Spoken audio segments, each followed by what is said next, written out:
All right, so we're covering now the science. So is Christianity and reality beyond science? And so that's what our Fideists are going to kind of argue here. And we have emphasized that Fideists, while disavowing the use of reason to defend or prove Christianity true, are not thereby irrationalists. This is demonstrable from the view of science most Fideists take. They do not reject science, right? Again, let's put out our pitchforks and just be able to easily dismiss people so that we don't have to do any work. But Fideists do not reject science, and they generally do not dispute the findings of mainstream science. Rather, they argue that the findings of science in principle can neither confirm nor disprove the truth of Christianity. They generally hold to some form of complementarianism, according to which science and theology deal with different questions, perhaps even different subject matters, so that as a matter of principle, neither discipline can properly yield results in the conflict with the others. And this is something that I tend to harp on too in our comment section, where people are saying, prove God, prove God. I know what they're looking for is something like a scientific proof. And I'm just like, well, what do you want? The toenail of God is usually my retort. It's like, okay, what testing are you going to do if I present you one? And so the immaterial is not going to provide you a material. I can, if I brought you the cross of Christ, we were able to say, here it is, and here's the blood, and this for sure happened. What does that do to the argumentation other than to make it a historical point or a physical proof of a piece of wood in front of us? So this is what the Fideist is arguing, is that the discipline of science is different than the discipline of not quite theology, but of Christianity. Right. So this complementarianism then is science has its areas of expertise and that sort of thing. And then Christianity and theology have its areas, right? And so it's a complementary type of thing.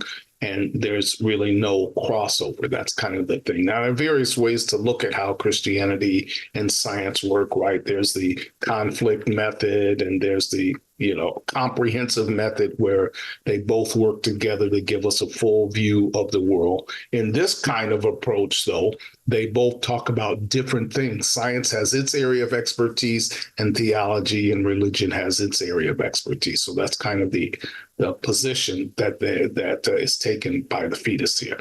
Well, so for instance, the scientific approach to matters of the spirit is positively dangerous, Kierkegaard tells us, right? He warns us, indicating that while science deals with the physical, right, so that's science's area, it is incompetent, sciences, to deal with the spiritual. That's the theological area. And Donald Blushitz exemplifies what our book calls a moderate application of the Fideist position to matters of science. He says that the Bible is a doctrine concerning not science, history, or religion as such, but a divine human encounter, which we find above all in Jesus Christ. And so the biblical culture is pre-scientific, but the truth that the Bible attests to is supra-scientific, right? It goes beyond science, right?